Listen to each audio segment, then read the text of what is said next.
Olá, espero que todos estejam bem. Eu sou a Branca Frias, neuropsicóloga, e hoje eu tô aqui pra gente refletir um pouco, né? Pra cutucar vocês, pra refletirem um pouco sobre essa questão. Crescimento sem sofrimento é possível? Dá pra gente amadurecer, pra gente virar uma pessoa melhor, sem sofrer? Bom, logo de início eu já vou dizendo que não. Então, se você não concorda comigo, já pode ir desligando, porque não vai bater, as nossas ideias não vão bater. Mas eu vou tentar aqui justificar e mostrar para vocês como todos os nossos processos psíquicos e de evolução, eles foram marcados por uma crise, eles foram marcados por um sofrimento. E foi a partir daí que a gente foi se elevando, né? Então vamos parar para pensar. Quando você tá, o teu primeiro sofrimento, você tá ali na barriga da tua mãe, tá bonitinho, tá quentinho, né? Comidinha, você não tem sensação de fome, não tem sensação de frio, tem aquela mulher acolhedora o tempo todo. Então você tá no melhor dos mundos. Até que chega uma hora que a mãe natureza manda você nascer. E aí o que você faz? Você sai daquele ambiente confortável e passa para um ambiente completamente hostil, né? Com dor, com ar forte, com luz, né? com barulhos, né? Com imagens passando pela sua cabeça. Então tudo isso é um incômodo, é uma dor, é horrível. Você tá ali e de repente um monte de gente passa de um colo para o outro, aquele cheiro que te era costumeiro já não tá mais, foi te tirado e depois volta de vez em quando. Então veja, aí você sai e começa a fazer o quê? E começa a se adaptar. Você começa a ver como funciona e entrar em contato com sensações muito ruins, que é com o medo, com a fome, com o desconforto, com o frio. Então veja, aí quando você nasce, começa uma outra gestação, que é a gestação sociocultural e emocional. Que mundo é esse que eu estou vivendo? O que é isso? Que são pessoas? O que é? Por que essa moça que está sempre comigo, que me deu o carinho, ela aparece de vez em quando? E por que eu sinto essa sensação horrível de fome, que parece que eu vou ficar dilacerado? Então, aí começa uma outra gestação, uma ambientação com um novo mundo. Aí você vai crescendo, o teu ego auxiliar, o Moreno, ele dizia que o ego auxiliar é a mãe. O que é o ego auxiliar? É aquela pessoa, é aquele indivíduo que ajuda e codifica a mensagem do outro para o mundo. Então, o teu primeiro ego auxiliar foi a tua mãe.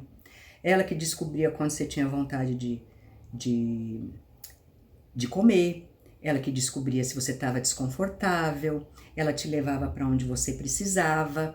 Então, ela codificava as tuas necessidades e ela supria. O Winnicott, ele fala uma coisa muito interessante, que é uma mãe suficientemente boa. O que é uma mãe suficientemente boa? Não é aquela mãe perfeita, é aquela mãe que erra, mas ela provê o filho do que ele necessita. E que ao mesmo tempo que ela provê as necessidades, ela também deixa ele crescer, ela deixa ele se frustrar e sofrer para ele começar a aprender como é que funciona esse mundo.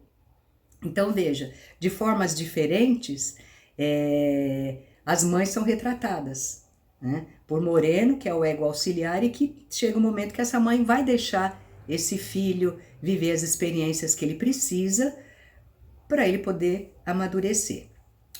Aí, mais ou menos, ele vai evoluindo, tal, de 4 a 7 anos, ele começa a perceber que já não existe mais a irreversibilidade da morte, que existe a possibilidade das figuras que ele mais ama morrerem, que é a mãe, o pai. E aí começa a aparecer os terrores noturnos, o medo do escuro, os pesadelos. né? Aquele movimento da criança ir correndo para a cama dos pais que ela não consegue identificar. Então ela começa a entrar em contato com a capacidade de que ela pode perder aquilo que ela mais ama. E aí ela começa a desenvolver comportamentos, pensamentos obsessivos para tentar controlar esse medo. Então veja, é uma outra fase, ela está subindo um patamar onde ela está descobrindo o quê? Que existe a capacidade de morrer daquelas pessoas que a gente ama. E aí ela vai evoluindo para a adolescência e aí ela começa a perceber que ela também pode morrer, que a vida também é efêmera para ela. E ao mesmo tempo que ela tem essa percepção, ela está vendo o mundo de uma outra forma. Ela está vendo que existem cobranças, que existem necessidades de papéis que ela tem que reproduzir.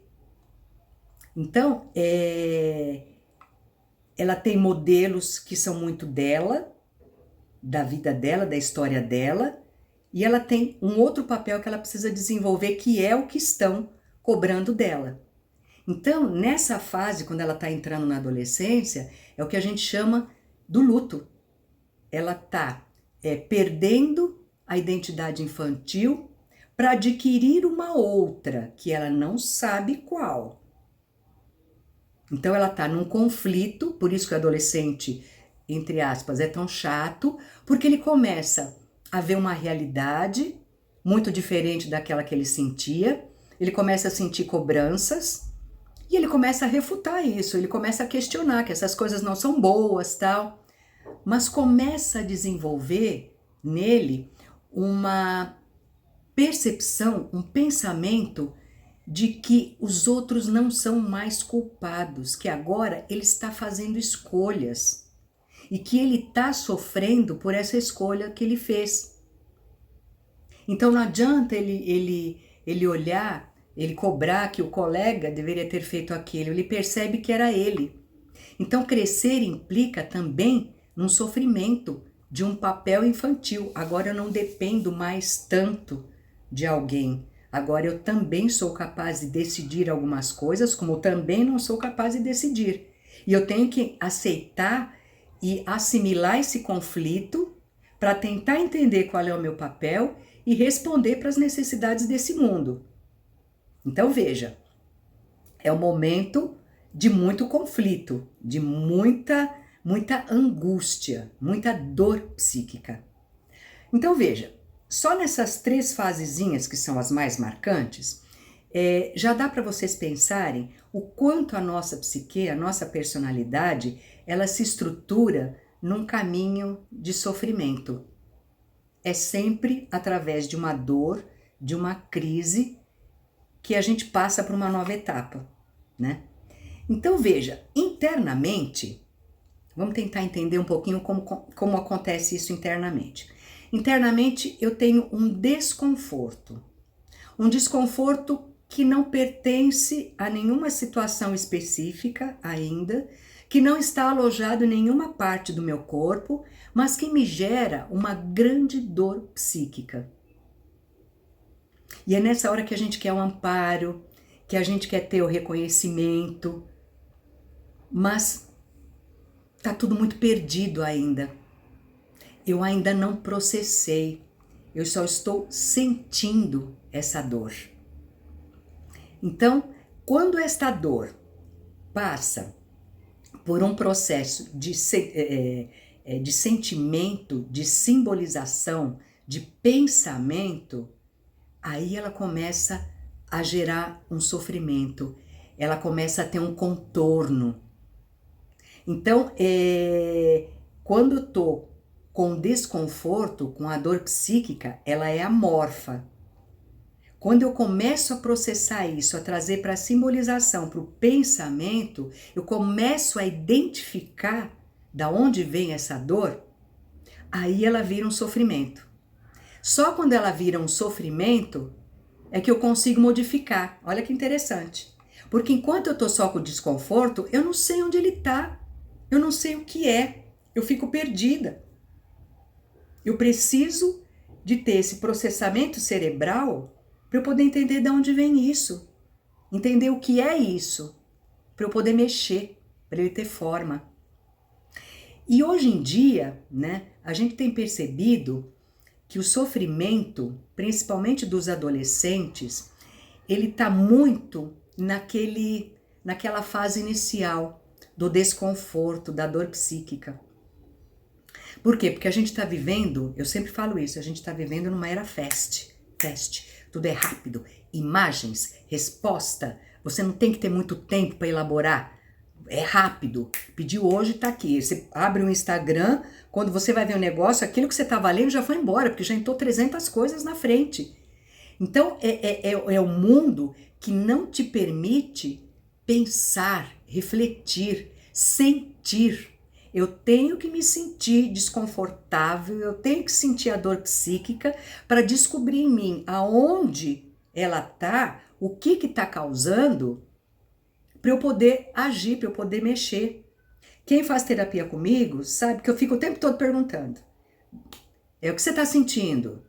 Da onde vem? Em que parte do teu corpo que você sente isso? Da onde vem isso? Que é para chamar exatamente para isso, para essa dor. Aonde está esse desconforto? Aonde está essa dor? Processa, busca, porque aí eu vou saber da onde vem essa dor e aí eu vou buscar formas de atenuá-la, de enfrentá-la. E quando eu consigo fazer esse processo, aí eu consigo ter sonhos, ter esperanças, porque esse sofrimento me transformou numa pessoa mais sábia. Porque aí eu exerci a capacidade de esperar, de tolerar a minha frustração, de pensar que nem sempre as coisas acontecem do jeito que eu quero, que tem um outro, que a minha escolha implicou no outro. Aí a partir daí eu posso sonhar e realizar. Então veja, parece um paradoxo, né? Que para eu crescer, eu preciso sofrer. Mas perceba que nem toda crise ela é ruim.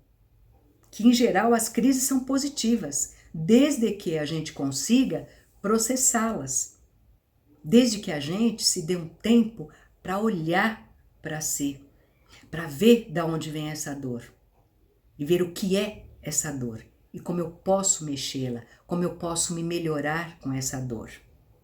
E aí eu vou acionar os meus mecanismos de defesa para a gente conseguir enfrentar isso. E aí esse é o processo de amadurecimento. E aí vocês vão perceber que ao longo da vida, isso aí vai aparecendo.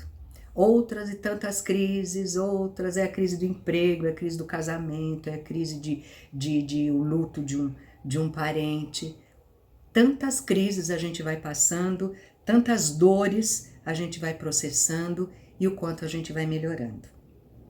É óbvio aqui que eu não estou falando do estresse pós-traumático, eu não estou falando do trauma. Isso é um outro departamento.